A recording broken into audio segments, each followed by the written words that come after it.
Hello everyone, I'm Johnny, your human host and narrator. That's worth a like these days. And today we're talking about balloon busting. Observation balloons were extremely important during World War I. Balloons had advantages over fixed-wing aircraft.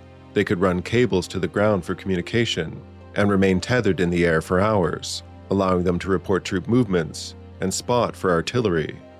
Planes, of course, performed observations as well, but this was typically done by dropping reports from their aircraft or delivering photographs after landing. Radios for aircraft did exist during World War I, but they were still a developing technology, with pilots more commonly communicating using basic signal methods. Before World War I, observation balloons had been used in Europe for over 100 years. They were used during the French Revolution wars of the late 1700s. In North America, they were used during the American Civil War. I'm asking you to volunteer for the Confederate Balloon Corps. We all have a balloon corps? It was during World War I that manning these balloons took on the new danger of being intercepted by aircraft. Before an assault, it was typical for aircraft to first be sent in the air to destroy observation balloons before the men went over the top. The pilots who were tasked with destroying these balloons became known as balloon busters. This was one of the most dangerous tasks a pilot could undertake. The balloons were filled with hydrogen gas, essentially flying bombs. During an attack, the balloons could be as high as 1,800 meters, but they could be reeled in to a lower altitude to be better protected by ground fire. Most balloons had dedicated anti-aircraft guns on the ground. Opposing fighter aircraft also patrolled nearby, waiting to defend them.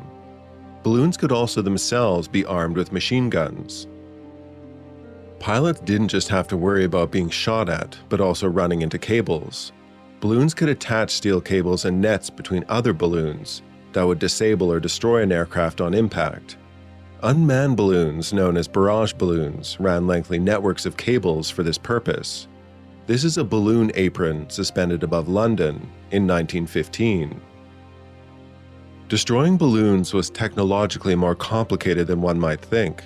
Shooting a balloon with regular ammunition could certainly poke holes in it, but this was unlikely to bring it down at any speed, and these holes were easily fixed.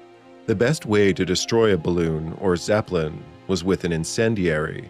A flare might do the trick, or even a rocket, but these were hard to aim. An incendiary bullet was more practical.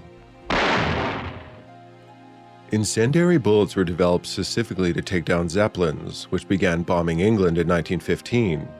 Both Zeppelins and observation balloons were filled with hydrogen, which when mixed with air is flammable, and balloons filled with it could explode into a fireball.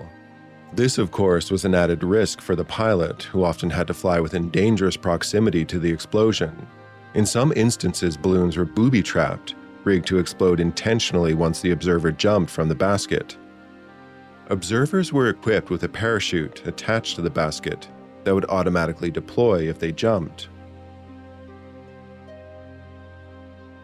Dangers were well understood by both the brave balloon observers and the pilots.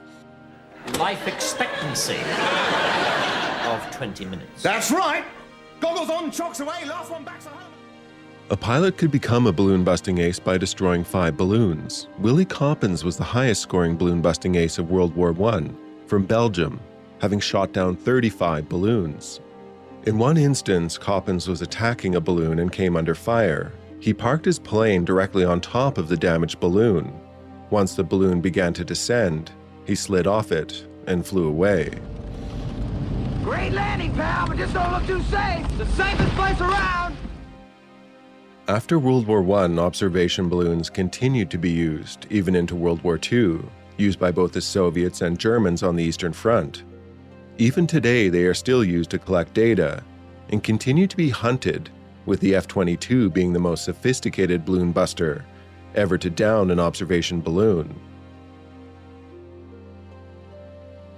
Alright, I'm Johnny, thanks for watching. If you found the video uplifting, do hit the like button, but most importantly, do take care and have a nice rest of your day.